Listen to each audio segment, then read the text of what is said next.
हाँ। ये वायरल है मैडम, आपको वही 3 का पहाड़ा चलता है, जिसका मतलब कि 3 दिन 6 दिन 9 दिन उस हिसाब से आता है। या वो 5 का होता है 5 दिन, कुछ ऐसे होते हैं।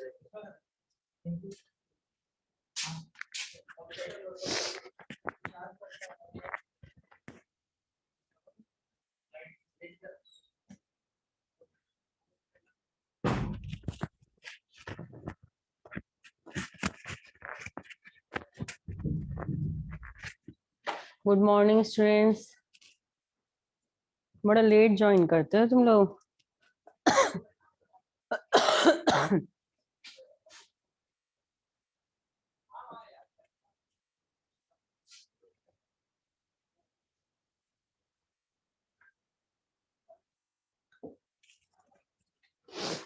Good morning. मुझे डाउट्स भेजे हैं कुछ बच्चों ने, पहले हम उन्हें डिस्कस कर लेते हैं। लगभग सभी के होंगे वो डाउट्स।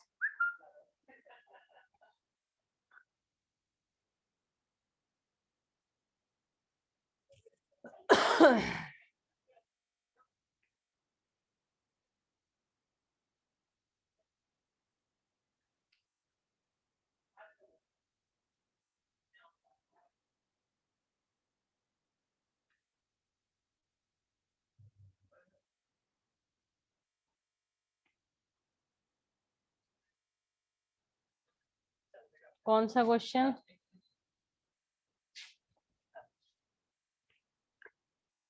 हाँ, मैंने सोचा है कि मैं डिस्कस करूंगी आज जो भी डाउट्स तुम लोगों ने भेजे हैं। देखो कितने हो जाते हैं क्वेश्चन। एक तो ज्वाइन इतना लेट करते हो तुम लोग।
देखो इधर एक क्वेश्चन है। Average molar mass of mixture of methane and ethane present in the ratio A is to B is 20 gram per mole. अगर रेशो को रिवर्स कर दें, that is B is to A कर दें, तब मोलर मास क्या होगा mixture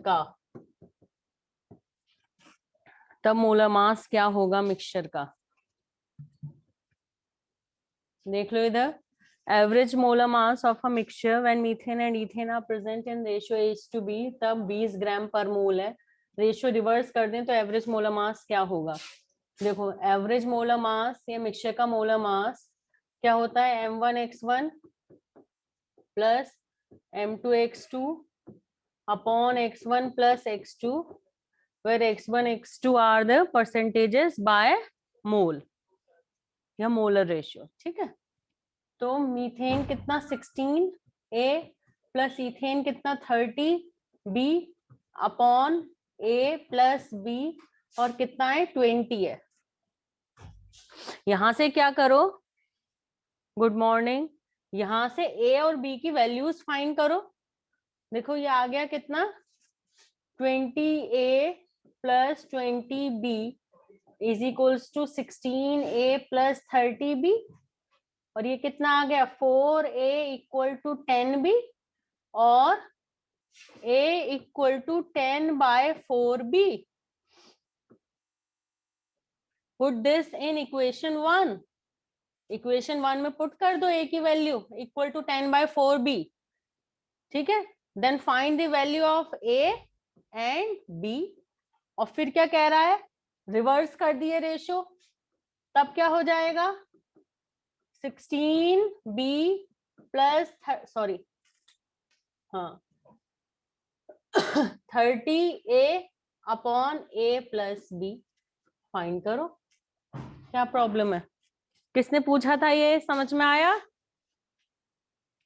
इस इक्वेशन से पहले a और b की वैल्यूज फाइंड कर लो, a इक्वल टू 10/4b है, इस वैल्यू को पुट करो इधर, a और b की वैल्यू फाइंड करो, फिर रेशो रिवर्स करके सॉल्व कर लो।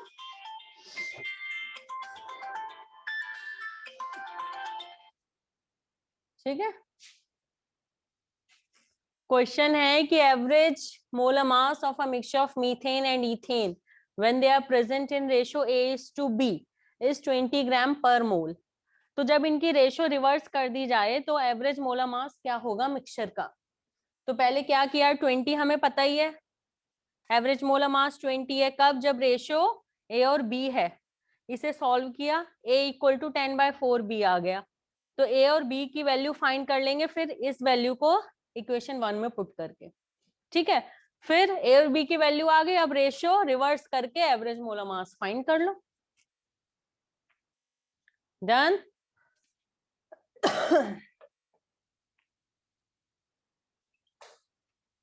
अब देखो नेक्स्ट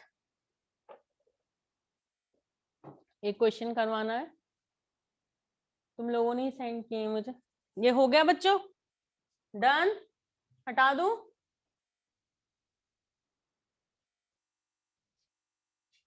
स्क्रीनशॉट ले लेना अगर नहीं नोट कर पाए हो तो, ठीक है। और वैसे तो स्पीड बना के रखो, नोट साथ के साथ ही करो, सारा फोकस तुम्हारा इधर ही होना चाहिए।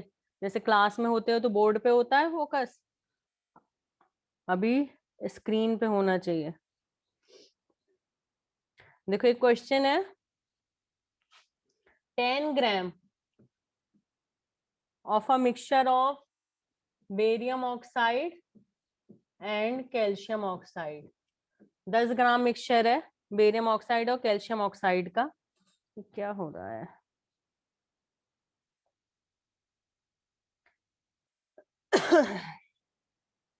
and this mixture requires 100 ml of 2.5 molar HCl.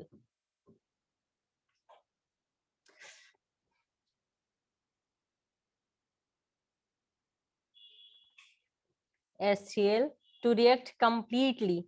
Then you have to find the percentage of calcium oxide in the mixture. सुन लो बच्चों, 10 ग्राम मिक्सचर है किसका, बेरियम ऑक्साइड और कैल्शियम ऑक्साइड का, और ये मिक्सचर कंप्लीटली रिएक्ट करने के लिए इसे चाहिए 100 ml ऑफ 2.5 मोलर HCl। तो हमें कैल्शियम ऑक्साइड का परसेंटेज फाइंड करना है इस मिक्सचर में। पहले बताओ क्वेश्चन समझ आया। एक 10 ग्राम मिक्सचर है इन दोनों का, कंप्लीटली रिएक्ट करने के लिए इतना HCl चाहिए। ये दोनों बेसिक है और किससे रिएक्ट कर रहे हैं, एसिड से, सॉल्ट एंड वाटर बनाएंगे।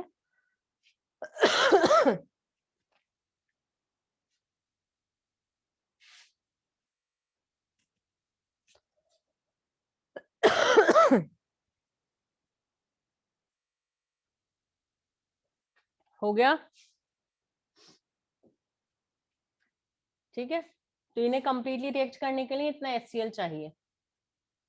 अब देखो 10 ग्राम मिक्सचर है तो मैंने मान लिया इसमें बेरियम ऑक्साइड जो है वो x ग्राम है, और कैल्शियम ऑक्साइड कितना हो गया फिर 10 - x ग्राम। बताओ क्लियर है इतनी बात। बेरियम ऑक्साइड x ग्राम है उसके अंदर, कैल्शियम ऑक्साइड कितना हो गया 10 माइनस x ग्राम। मैंने तुम लोगों को बताया था लॉ ऑफ इक्विवेलेंस। क्या कहता है लॉ ऑफ इक्विवेलेंस? कि किसी भी रिएक्शन में रिएक्टेंट के ग्राम इक्विवेलेंट सभी के आपस में इक्वल होते हैं, रिएक्टेंट के ग्राम इक्विवेलेंट प्रोडक्ट के ग्राम इक्विवेलेंट के भी इक्वल होते हैं। समझ में आ रही है बात? तो ये क्या है? रिएक्टेंट है, इनके ग्राम इक्विवेलेंट्स का sum, gram equivalent of barium oxide plus gram equivalent of calcium oxide should be equal to gram equivalent of HCl। पहले बताओ मुझे इतनी बात समझ आ रही है या नहीं?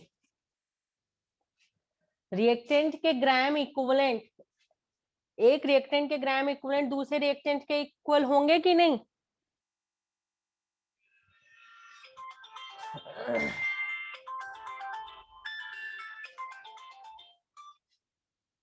ठीक है, तो एक रिएक्टेंट के ग्राम इक्विवेलेंट दूसरे रिएक्टेंट के ग्राम इक्विवेलेंट के इक्वल, और यहाँ रिएक्टेंट क्या है? Barium oxide and calcium oxide. तो gram equivalent of barium oxide plus gram equivalent of calcium oxide equal to gram equivalent of HCl, क्योंकि ये दोनों मिलके इतना HCl कंज्यूम कर रहे हैं, ये दोनों मिलके इतना HCl कंज्यूम कर रहे हैं, तो इन दोनों के ग्राम इक्विवेलेंट का sum equal to gram equivalent of HCl। Now gram equivalent of barium oxide किसके इक्वल होगा बच्चों? Weight by equivalent weight of barium oxide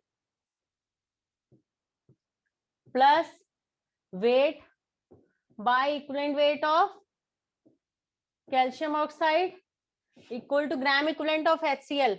हमारे पास वॉल्यूम और मोलैरिटी है, तो नॉर्मेलिटी इंटू वॉल्यूम रखेंगे हम यहाँ। वेट कितना है बच्चों? x ग्राम। इक्विवेलेंट वेट क्या होगा? Molecular weight bye n factor. n factor क्या होगा बेरियम ऑक्साइड का? +2 - 2 2 प्लस यहाँ वेट कितना है? 10 माइनस x।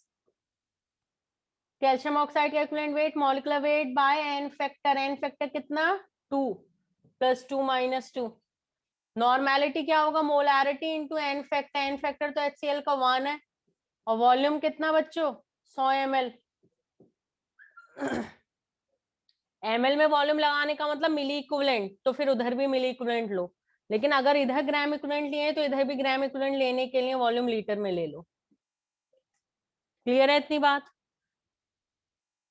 इसका मॉलिक्यूलर वेट कितना होगा? 137 + 32, जल्दी बताओ।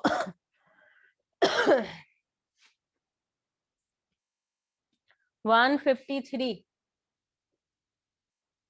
और इसका तो 56 है ही, और इसका 56। ठीक है, मोलैरिटी भी हमें पता है कितनी है? 2.5। अब सॉल्व कर लो बच्चों, x की वैल्यू निकाल लो। कर लोगे? Find the value of x की वैल्यू फाइंड करो। फिर कैल्शियम ऑक्साइड का वेट कितना हो जाएगा? Wait of calcium oxide 10 minus x। फिर परसेंटेज ऑफ कैल्शियम ऑक्साइड कितना हो जाएगा? 10 माइनस x अपॉन 10 इंटू 100।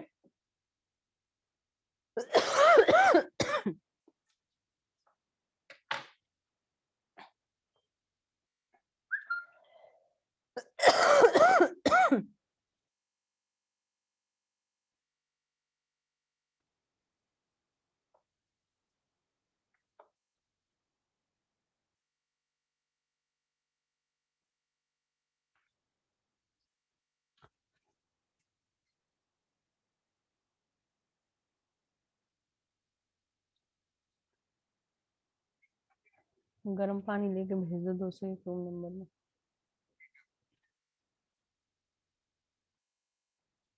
कर लिया सॉल्व? क्या आ रहा है आंसर?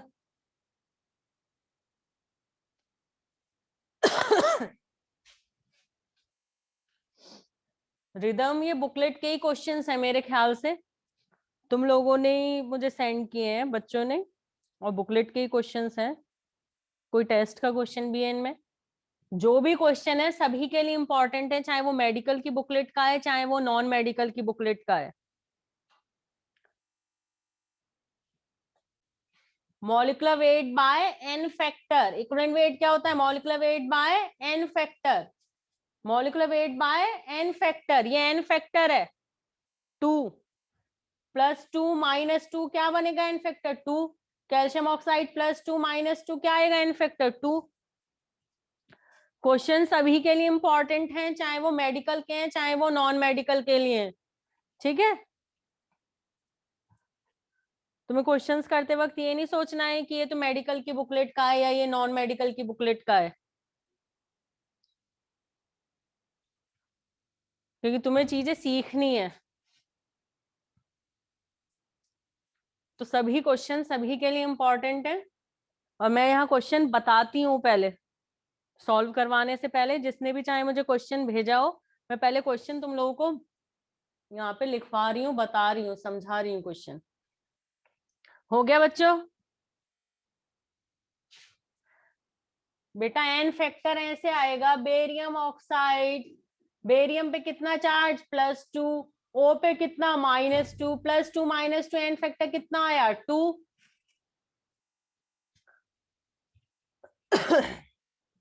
कंपाउंड्स के लिए या सॉल्ट्स के लिए एन फैक्टर क्या होता है? पॉजिटिव या निगेटिव चार्ज। कर लिया सॉल्व? ठीक है। अब देखो नेक्स्ट बच्चों, नेक्स्ट क्वेश्चन। 0.24 ग्राम एक वॉलेटाइल गैस का, 0.24 ग्राम एक वॉलेटाइल गैस है, वॉलेटाइल कंपाउंड कहना ठीक रहेगा राधर, ठीक है। गैस गैस जब वो ऑलरेडी गैस है तो फिर वेपराइज क्यों होगा? वॉलेटाइल कंपाउंड ऑन वेपराइजेशन, जब वो वेपराइज हो गया तो कितना ml वॉल्यूम मिला उससे हमें? 45 ml एनटीपी पर। तो हमें फाइंड करना है vapour density of the substance. देखो इधर एक 0.24 ग्राम वॉलेटाइल कंपाउंड है ऑन वेपराइजेशन, मतलब जब वो वेपर्स में कन्वर्ट हो गया तो उसका वॉल्यूम कितना है? 45 ml एनटीपी पर। तो तुम्हें उसकी वेपर डेंसिटी फाइंड करनी है।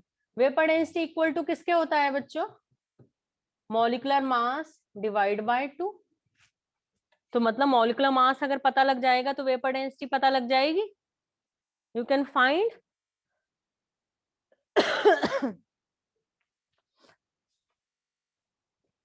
आया है क्वेश्चन समझ?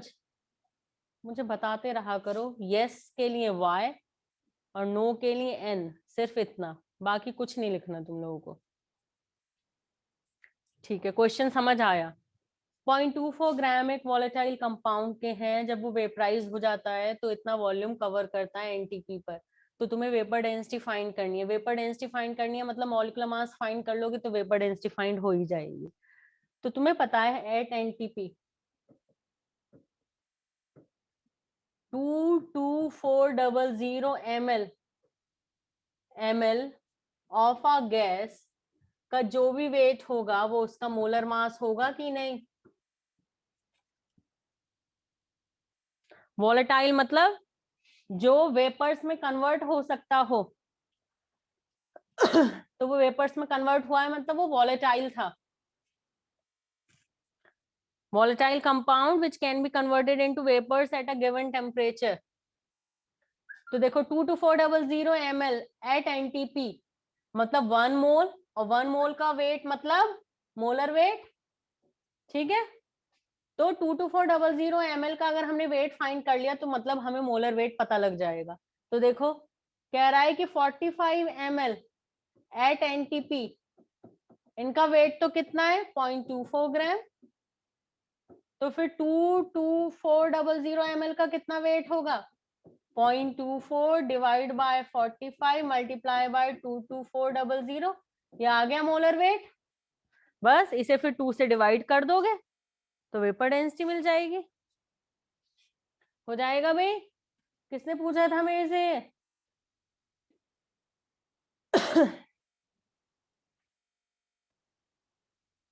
हो गया? ठीक है, तो मोलर मास फाइंड कर लो, फिर 2 से डिवाइड कर देना, वेपर डेंसिटी मिल जाएगी।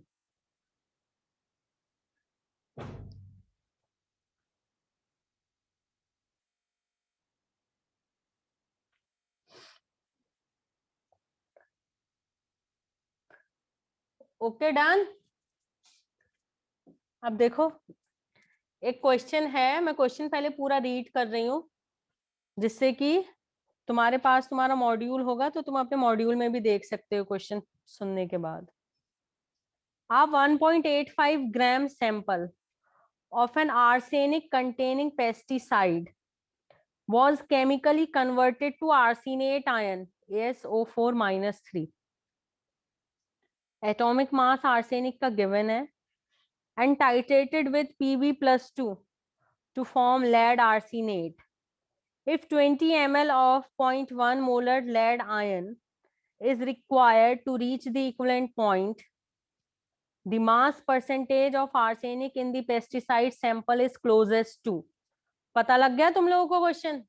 फाइंड कर लिया तुम लोगों ने मॉड्यूल में? कहाँ है ये क्वेश्चन?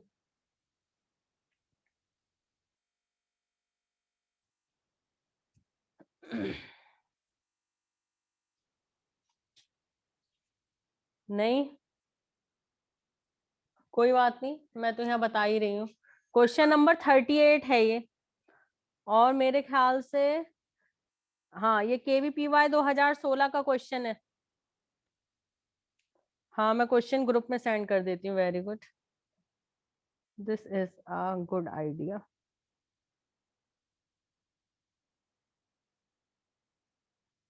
जो क्वेश्चन मैं अभी सेंड कर रही हूँ वो हम कर रहे हैं अभी।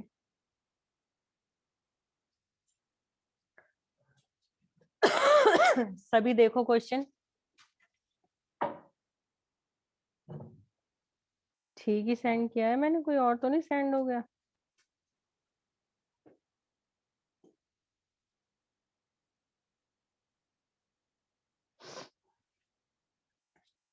देखो question.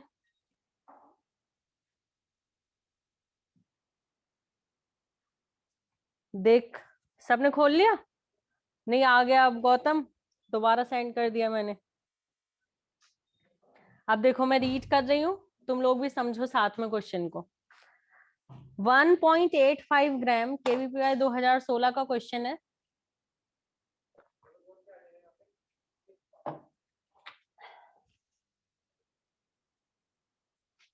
One 1.85 gram sample of an arsenic containing pesticide. एक 1.85 ग्राम सैंपल है किसका? एक पेस्टिसाइड का, जिसके अंदर क्या प्रेजेंट है? आर्सेनिक प्रेजेंट है।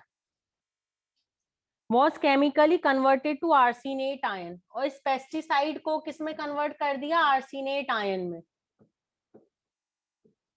ठीक है, फिर क्या किया? इसकी टाइट्रेशन कराई लेड आयन के साथ। ठीक है, Pb+2 के साथ इसकी टाइट्रेशन कराई और ये लेड आर्सेनेट बना लिया।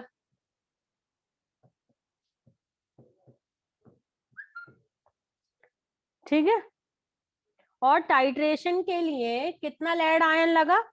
20 ml 0.1 मोलर लेड आयन की जरूरत पड़ी थी टाइट्रेशन के लिए। तो तुम्हें मास परसेंटेज फाइंड करनी है आर्सेनिक की पेस्टिसाइड सैंपल में। पहले तो क्वेश्चन देख लो भाई, क्वेश्चन पढ़ो और समझो।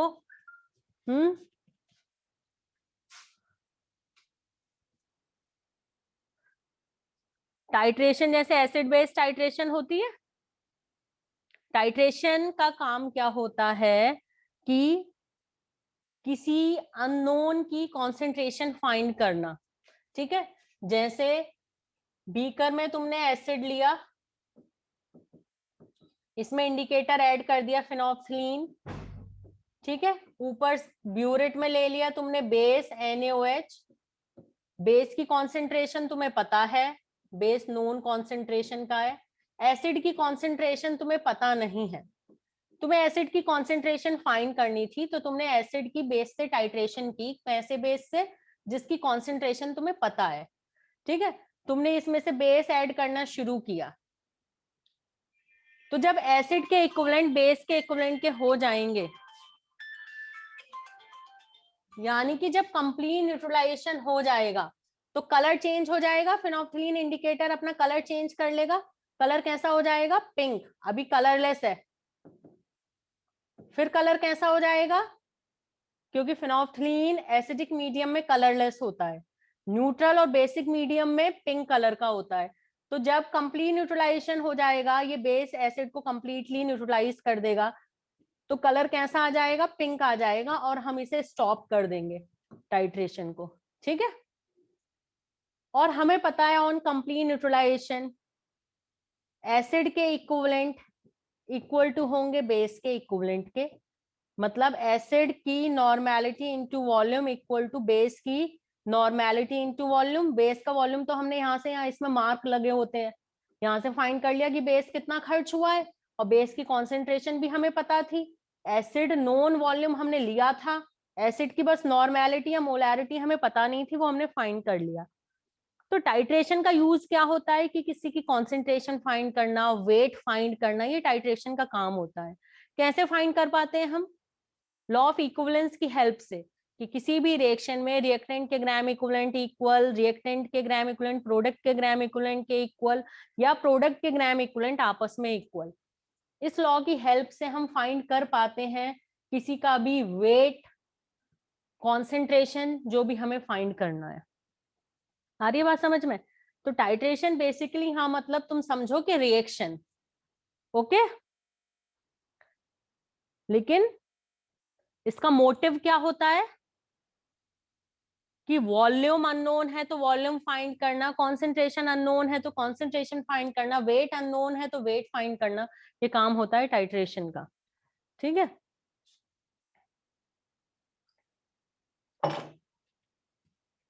तो टाइट्रेशन बेसिकली मींस रिएक्शन, बस इतना दिमाग में रखो। तो क्वेश्चन रीड करो और समझो।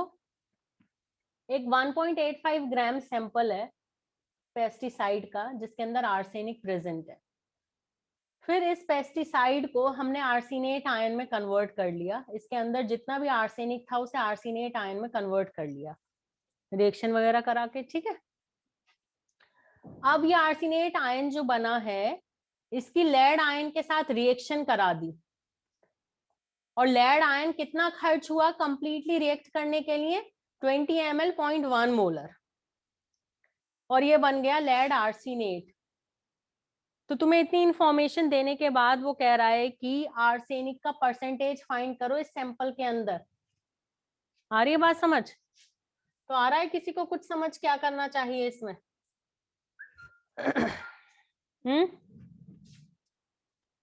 सबने देख लिया क्वेश्चन?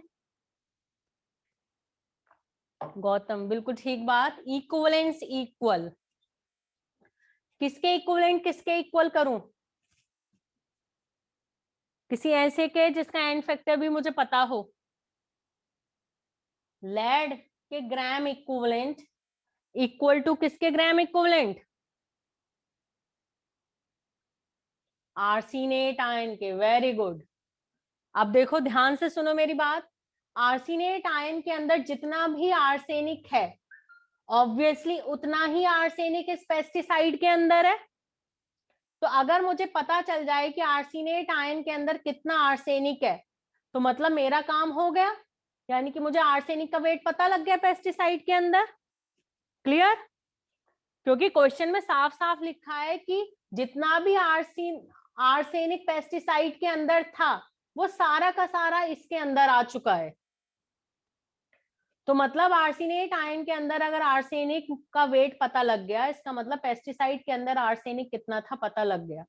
तो अब मैं करने जा रही हूं कि gram equivalent of arsenate ion equal to gram equivalent of lead ion.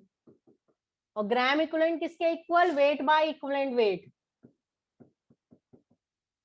Wait by equivalent weight. Weight नहीं है यहाँ हमारे पास, वॉल्यूम और मोलैरिटी है।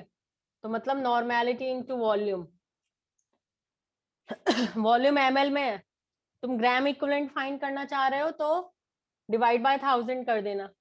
अब वेट, आर्सेनेट आयन का वेट हमें नहीं पता, we don't know weight, but equivalent weight क्या होगा, molecular weight by n factor. N factor ions का क्या होता है, charge present on ion. Normality 0.1 molarity, n factor 2 और वॉल्यूम 20 ml। क्योंकि ग्राम इक्विवेलेंट लिए हैं तो इधर भी ग्राम इक्विवेलेंट, तो वॉल्यूम लीटर में ले लो। मॉलिक्यूलर वेट ASO4 का, जल्दी बताओ ASO4 का मॉलिक्यूलर वेट। आर्सेनिक का एटॉमिक वेट दिया हुआ है 144 आ रहा है, ठीक बताना। 144 फाइंड करो, ये वेट फाइंड करो फटाफट।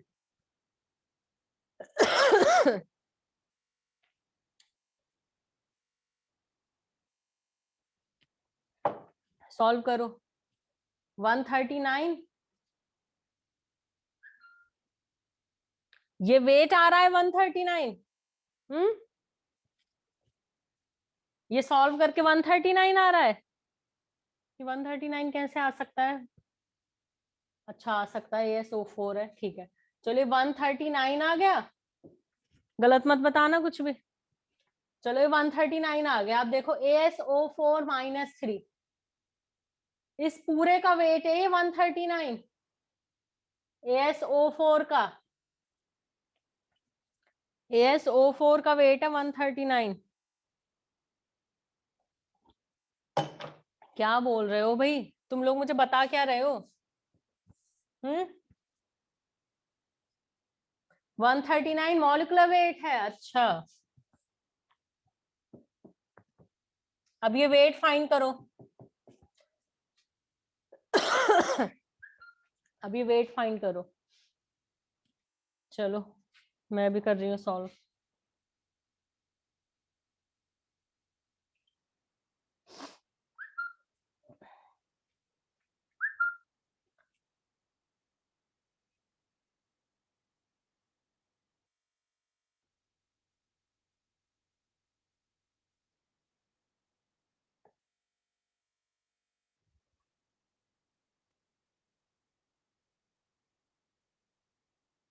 पॉइंट 185, 0.192 आ रहा है, 0.185, 0.185,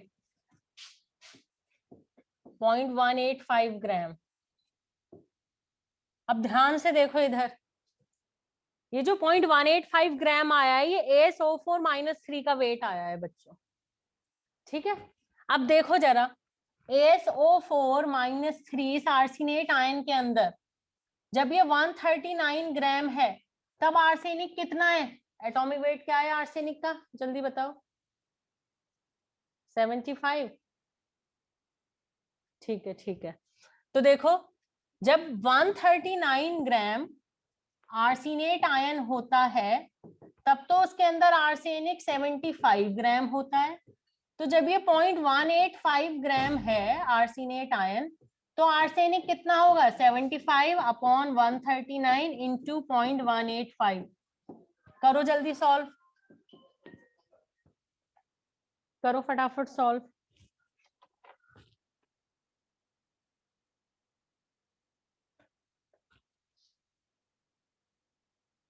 तो ये आ रहा है 0.1, ये आ रहा है 0.1, तो मतलब आर्सेनिक कितना है बच्चों, 0.1 ग्राम। तो परसेंटेज कितनी हो गई, percentage of arsenic in the pesticide 0.1 divide by 1.85 into 100।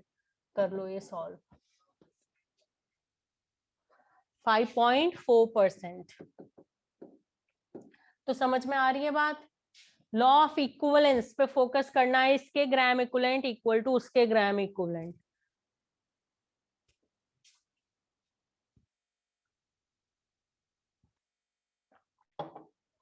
बहुत ध्यान से तुम्हें समझना होगा बस चीजों को, ठीक है।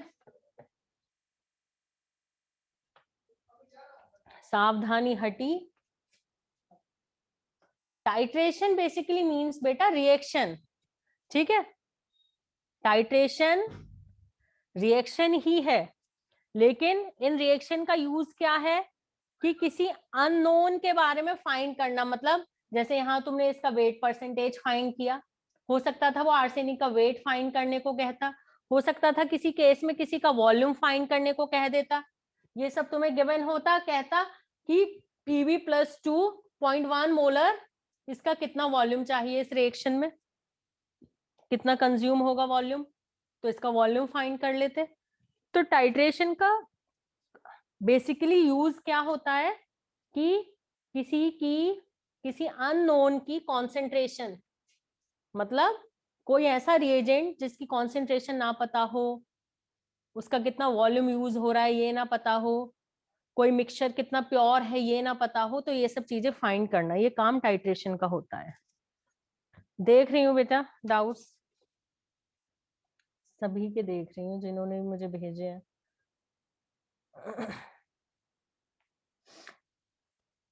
मैं ये डाउट्स ग्रुप में भेज देती हूँ, ठीक है, ताकि तुम लोग भी देख पाओ, जो क्वेश्चन मैं पढ़ूं उस क्वेश्चन को तुम लोग खुद से भी पढ़ पाओ।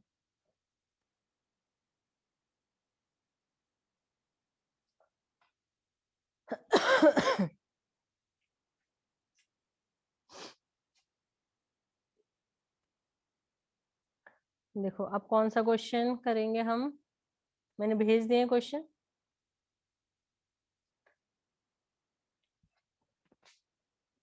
अब देखो सब देख रहे हैं क्वेश्चन, मैंने क्वेश्चन ग्रुप में सेंड कर दिए। एक क्वेश्चन है 58, when 10 ml of hydrogen and 12.5 ml of chlorine are allowed to react, the final mixture contains under the same condition, क्या होगा फाइनल मिक्सचर के अंदर, वो हमें बताना है। देखो रिएक्शन क्या होती है, H2 plus Cl2 form HCl, और ये सभी गैसेस है। मैंने तुम लोगों को एक लॉ बताया था, वो लॉ क्या कहता है कि equal volume of all the gases have equal number of moles या मॉलिक्यूल्स, ठीक है, या volume is directly proportional to number of moles under same condition of temperature and pressure. तो तुम्हें HCl का, सॉरी हाइड्रोजन का दिया है 10 ml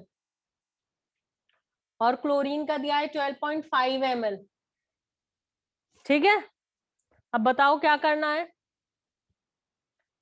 ये 10 ml है, ये 12.5 ml है, ml को ही तुम मोल्स, जैसे मोल यूज करते हो वैसे ही तुम्हें वॉल्यूम को यूज करना है, ठीक है।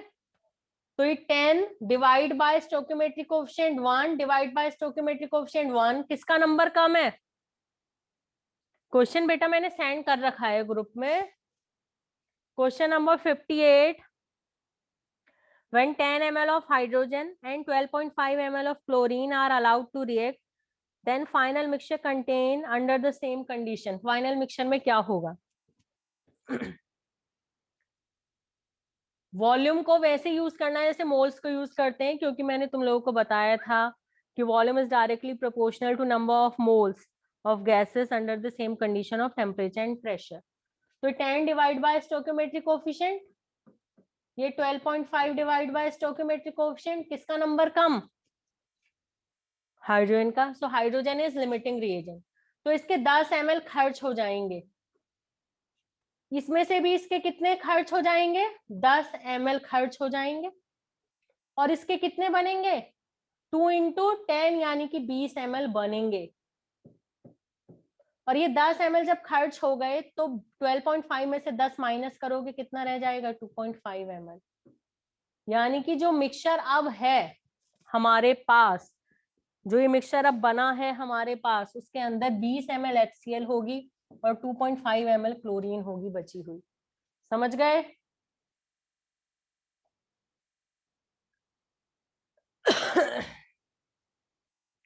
ओके अब देखो एक 59, calculate the amount of nickel needed in the Mond's process given by Ni plus 4CO give निकल टेट्रा कार्बोनिल,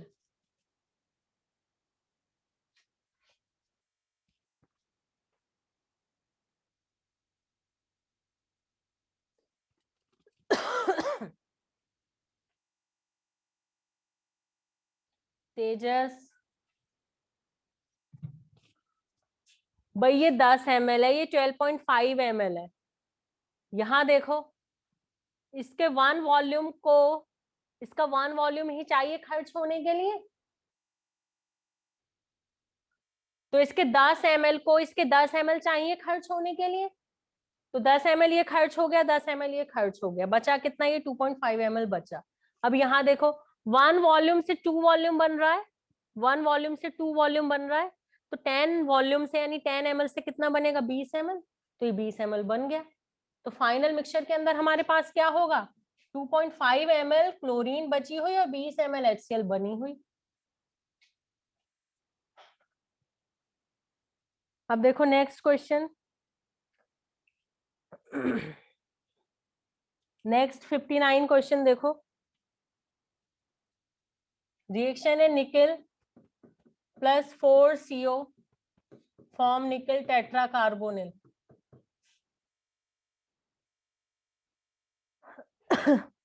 तो कह रहा है, if CO used in the process is obtained through a process in which 6 gram of carbon react with 44 gram of CO2, carbon plus CO2 form CO।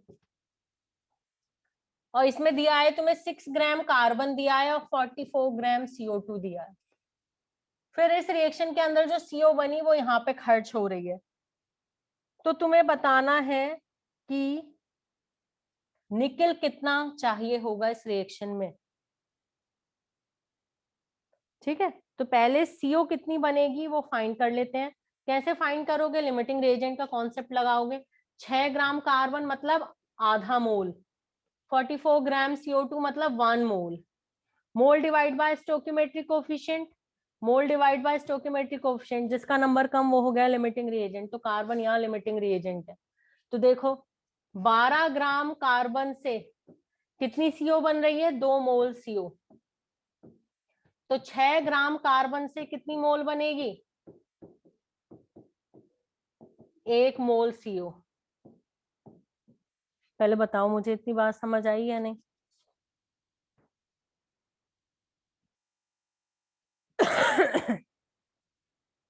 Clear है, 1 मोल CO है। अब देखो जरा, 4 मोल CO को 1 मोल निकल का चाहिए, और निकल का एटॉमिक वेट क्या दिया हुआ है भाई, 58.7। तो 4 मोल CO को 58.7 ग्राम निकल चाहिए, तो 1 मोल CO को कितना निकल चाहिए, 58.7 डिवाइड बाय 4 मल्टीप्लाई बाय 1, इतने ग्राम निकल हो गया। तो कर लेंगे साहब इससे सॉल्व, ठीक है। अब देखो नेक्स्ट एक क्वेश्चन है 52, आगे देखो question number 52, NX is produced by the following step of reactions।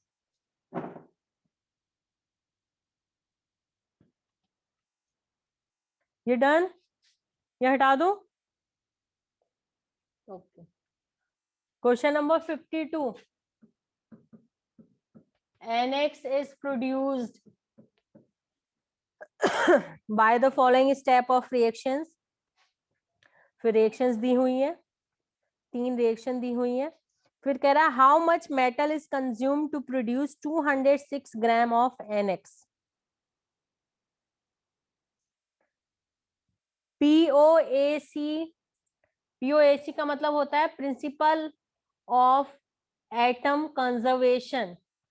तुम्हें पता है जब भी कोई रिएक्शन बैलेंस्ड होती है तो किसी भी एटम के जितने मोल्स रिएक्टेंट साइड होंगे इतने ही मोल्स उसके प्रोडक्ट साइड होंगे या नहीं। इसी को बोलते हैं POAC, मतलब प्रिंसिपल ऑफ एटम कंजर्वेशन। मतलब किसी भी रिएक्शन में एटम का नंबर कंजर्व रहता है। इतनी बात समझ आ रही है मैं क्या कह रही हूँ? पीओएसी मतलब प्रिंसिपल ऑफ एटम कंजर्वेशन। किसी भी रिएक्शन के अंदर किसी भी एटम के मोल कंजर्व रहते हैं, तभी तो रिएक्शन बैलेंस्ड बनती है। तो पर्टिकुलर एटम के मोल जितने रिएक्टेंट साइड हैं उतने ही प्रोडक्ट साइड होते हैं, यही पीओएसी होता है। तो तुम्हें पीओएसी के अकॉर्डिंग किसी क्वेश्चन को सॉल्व करना है, पीओएसी के अकॉर्डिंग कर लो, वरना तुम पीओएसी सोच के कि मैं पीओएसी लगा रहा हूँ, ये सोच के किसी क्वेश्चन को सॉल्व करना जरूरी थोड़ी है।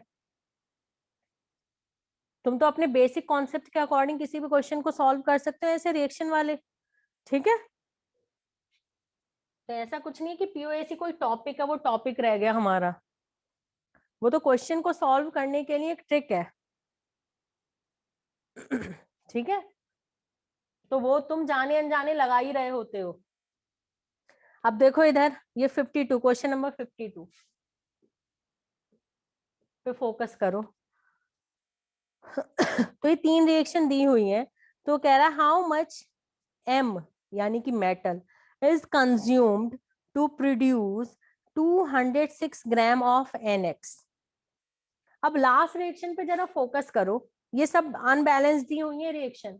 अभी लास्ट रिएक्शन पे फोकस करो, M3X8 plus N2CO3 gives NX plus CO2 plus M3O4।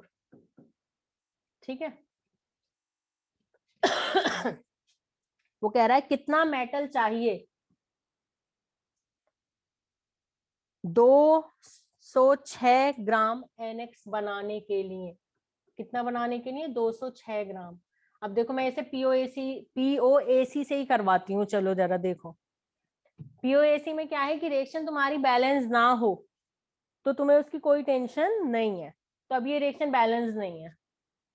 ठीक है, अब देखो किसी एक, मुझे मेटल M पता करना है कितना चाहिए, क्या बनाने के लिए? NX बनाने के लिए।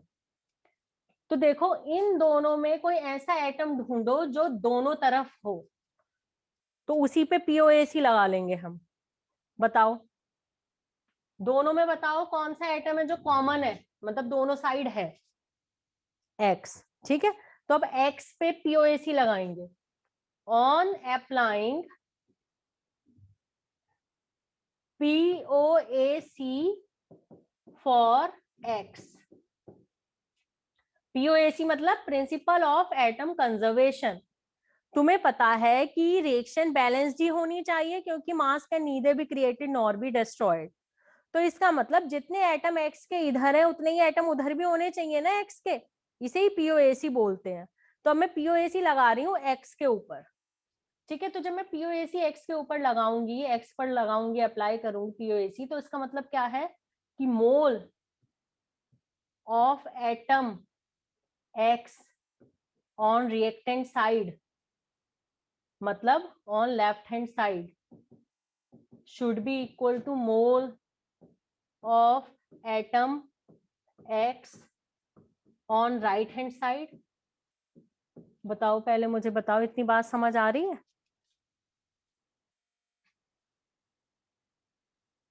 सिंपली भी कर लेंगे लेकिन मैं पीओएसी का एप्लीकेशन तुम्हें दिखाना चाह रही हूँ। ठीक है, ओके। तो एटम X के मोल्स लेफ्ट हैंड साइड में जितने होंगे, एटम X के मोल राइट हैंड साइड में भी उतने ही होंगे। एटम X के मोल कितने हैं बच्चों इधर? Moles of M3X8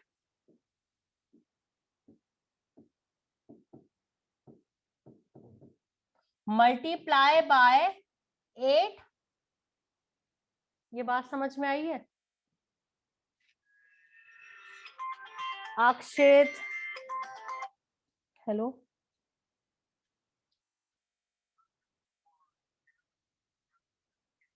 hmm,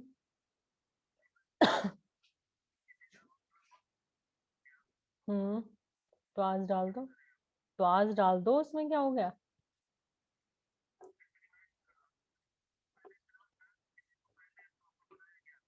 hmm,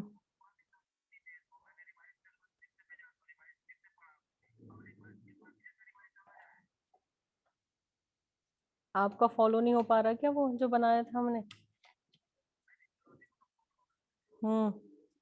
botany तो डलवा दो, डलवाना तो पड़ेगा ही। रवि सर से, रवि सर से। ठीक है, ठीक है, ठीक। भाई पीओएसी समझ में आ रहा है तो ठीक है, वरना पीओएसी के चक्कर में पढ़ने की जरूरत नहीं है, और हमेशा अप्लाई भी नहीं हो सकता ये। You can not apply everywhere. तो ऐसी चीज जो हर जगह अप्लाई नहीं कर सकते तुम, तो उसका यूज क्या समझ के करोगे क्या? इसलिए मैं पीओएसी नहीं बता रही थी तुम्हें। ठीक है, तो जिसे पूछना है स्पेशली वो पूछ लेना अलग से, छोड़ो पीओएसी। तो देखो तुम्हें मेटल एम, पीओएसी तुम्हें लगाने की जरूरत ही क्या है? जब किसी चीज को तुम समझ सकते हो, यूनिटरी मेथड से तुम कैसे सॉल्व कर सकते हो, तो स्पेशली पीओएसी ही हम लगा रहे हैं, ऐसा सोचने की जरूरत क्या है तुम्हें? ठीक है, तो देखो इधर M3X8 से ये NX बन रहा है, तो तुम्हें कितना मेटल चाहिए, कितना मेटल चाहिए 206 ग्राम NX बनाने के लिए, ये सोचना है तुम्हें। ठीक है, ओके। अब देखो इधर M3X8, X को बैलेंस कर लो, X को बैलेंस कर लो। ओके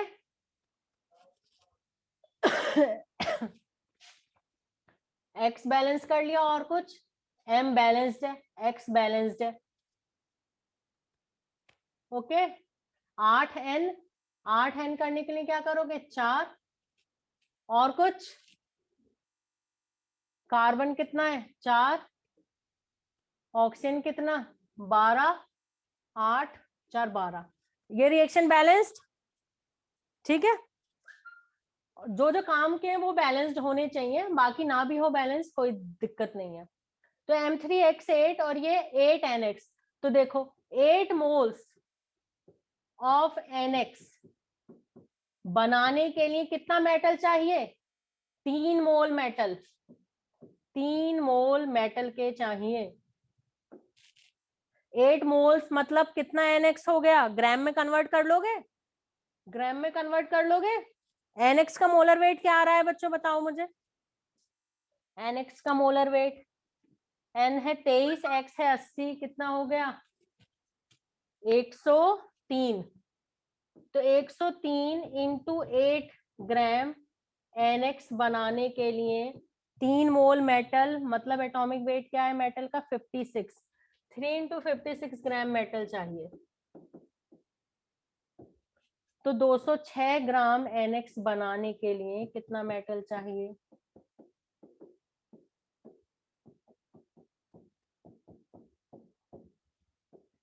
लो आ गया आंसर। फालतू की पीओएसी बताओ। समझ में आई बात या नहीं? कह रहा है कितना मेटल चाहिए 206 ग्राम NX बनाने के लिए। रिएक्शन को बैलेंस कर लिया, मतलब जो काम काम के उन्हें बैलेंस कर लो, चाहे बाकियों को मत करो। तो देखो इधर 8 मोल NX, 8 मोल NX मतलब 8 इंटू 103 ग्राम ऑफ NX बनाने के लिए मुझे 3 मेटल एटम चाहिए, 3 मोल मेटल एटम, यानी कि 3 इंटू 56 ग्राम चाहिए। तो 206 ग्राम बनाने के लिए कितना चाहिए बताओ? समझ में आई बात या नहीं? हो गया ये? सबसे हो जाएगा? ओके, और कुछ? एक और है इसमें, in a certain operation 358 gram of titanium tetrachloride, और ये मैंने तुम लोगों को नोट्स में करवाया था, पढ़ाते वक्त ये क्वेश्चन मैंने करवाया था। आगे चल के क्वेश्चन नंबर 9 जिसपे ग्रीन टिक लगा हुआ है, in a certain operation 358 gram of titanium tetrachloride are reacted with 96 gram of magnesium, then calculate percentage yield of titanium. ये नोट्स का क्वेश्चन है कि नहीं? ये नोट्स में करवाया है मैंने, उठा के देखना है इसे। ठीक है, और कुछ?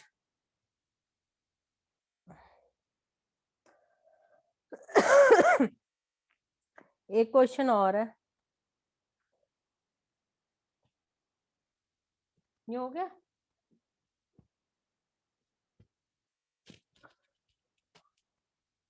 एक क्वेश्चन है 8 जिसपे ऑरेंज टिक लगा है, इसे देखो जरा सब ध्यान से।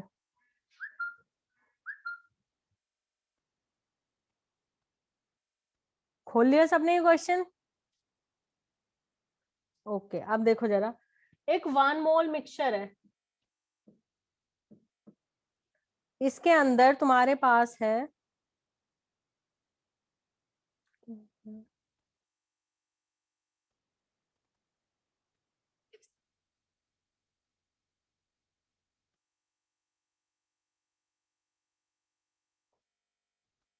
1 मोल मिक्सचर है, किस किस का? N2 का, NO2 का और N2O4 का, ठीक है। फिर और इस मिक्सचर का जो मोलर मास है वो कितना है? 55.4। फिर क्या किया? हीट किया इस मिक्सचर को, और हीट करने पर क्या हुआ कि ये जितनी भी N2O4 थी इसके अंदर वो सारी की सारी NO2 में कन्वर्ट हो गई। फिर जो मोलर मास आया इस मिक्सचर का, एवरेज मोलर मास, वो कितना आया? 39.6। तो अब तुम्हें मोल रेशियो बतानी है N2, NO2 और N2O4 की ओरिजिनल मिक्सचर के अंदर। ओरिजिनल मिक्सचर के अंदर ये 1 मोल मिक्सचर है, तो सपोज इसके मोल्स कितने बच्चों? A, और इसके कितने हैं मोल्स? B। तो इसके कितने हो जाएंगे? 1 माइनस A प्लस B। पहले बताओ इतनी बात समझ में आ रही है? क्लियर है? ओके। और ये जो मिक्सचर है इसका कुछ ना कुछ तो वेट रहा होगा, W ग्राम। सपोज 1 मोल मिक्सचर है, इसका कुछ वेट तो होगा ना, सपोज W ग्राम है। और तुम्हें पता है मास can neither be created nor be destroyed, तो जब हीट भी कर दिया होगा तो भी जो मिक्सचर मिला होगा, मिक्सचर हीट करने के बाद मिक्सचर होगा N2, और जितनी NO2 पहले थी उतनी NO2, और N2O4 से जितनी भी टोटल NO2 बनी, ठीक है। अब ये है मिक्सचर के अंदर, मतलब N2 और NO2 है टोटल मिक्सचर के अंदर, लेकिन वेट तो अभी भी W ग्राम ही होगा कि नहीं? अगर ये बात समझ आई हो तो पहले मुझे इतनी बात बताओ कि मैंने क्या बोला है अभी। समझ में आ गई? ओरिजिनली एक 1 मोल मिक्सचर है, उसके अंदर ये मैंने मोल रेशियो ले ली इनकी, इसका A, इसके B और इसका 1 माइनस A प्लस B हो गया। हीट किया, सारी N2O4 NO2 में कन्वर्ट हो गई। तो अब मिक्सचर के अंदर मेरे पास N2 बची, ये वाली NO2 प्लस ये वाली NO2, ये है अब मेरे पास मिक्सचर के अंदर। लेकिन अगर मिक्सचर W ग्राम था तो W ग्राम ही तो अभी भी होगा, क्योंकि मास can neither be created nor be destroyed. Clear? Okay. अभी W ग्राम है, 1 मोल मिक्सचर है। देखो मोल्स इक्वल टू किसके होते हैं? वेट बाय मोलर वेट के, ठीक है।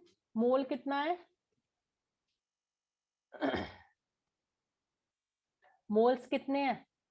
A plus B plus 1 minus A plus B equal to weight upon molar weight कितना है? 55.4, ठीक है। यहां देखो ये कितने थे मोल? 1 माइनस A प्लस B। एक मोल से कितने बन रहे हैं? 2 मोल, तो 1 माइनस A प्लस B से कितने बन जाएंगे? 2 माइनस 2 A प्लस B, इतने मोल्स बन जाएंगे, ठीक है। अब मोल्स कितने मिक्सचर के अंदर? A plus B plus 2 minus 2 A plus B equal to weight by molar weight कितना है? 39.6। एक इक्वेशन ये है, ठीक है। ओके, तुम्हें मैंने बता रखा है कि जो मिक्सचर का मोलर मास होता है, गैसेस के मिक्सचर का मोलर मास, वो क्या होता है? Average molar mass equal to M1x1 plus M2x2 plus M3x3 upon x1 plus x2 plus x3 होता है कि नहीं? ठीक है, इसे थोड़ा सा उधर शिफ्ट करो।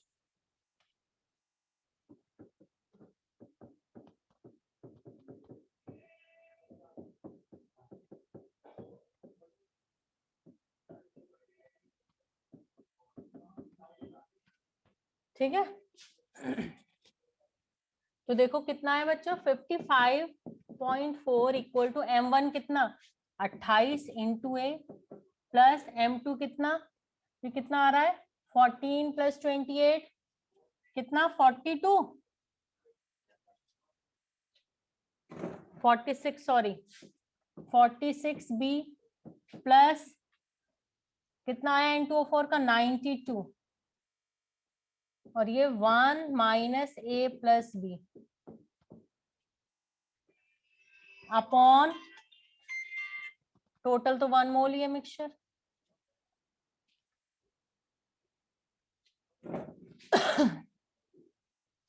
तो a plus B equal to something क्या आ जाएगा और a इक्वल टू b की टर्म में सब्स्टिट्यूट कर लेना, a इक्वल टू b की टर्म में सब्स्टिट्यूट कर लेना, ठीक है। फिर अगेन इस इक्वेशन में पुट करना और a और b की वैल्यू फाइंड कर लेना। बताओ समझ में आ रही है मेरी बात या नहीं।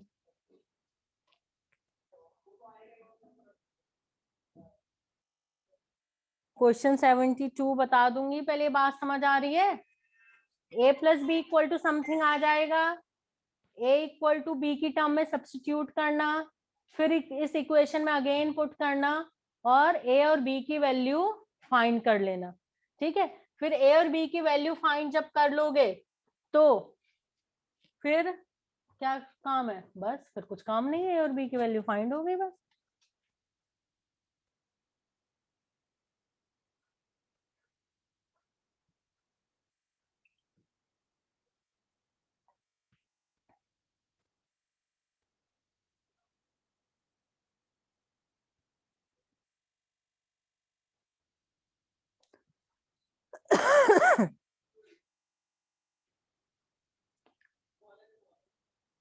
और कौन सा क्वेश्चन कह रहे हो।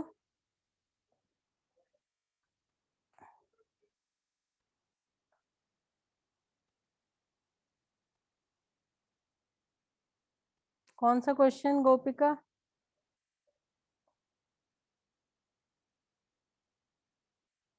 कौन सा क्वेश्चन 72, ये कौन सा क्वेश्चन है।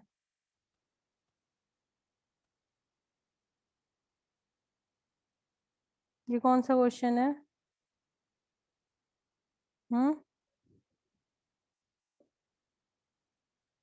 चलो अब बाकी बाद में करेंगे, चलो कल करवा दूंगी, मुझे भेज देना दोबारा।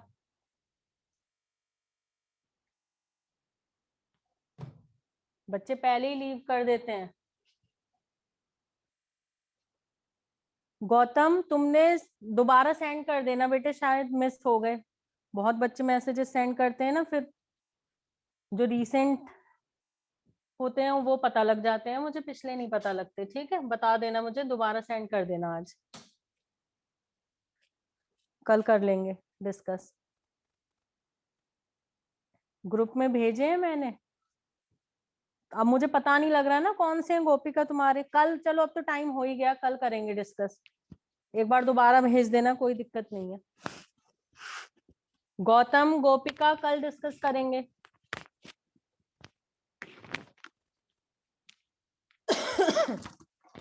वैसे सैटरडे तुम लोगों का मॉड्यूल डिस्कशन का डे रखा है हमने, ठीक है, तो रह जाएंगे, कोई दिक्कत नहीं है।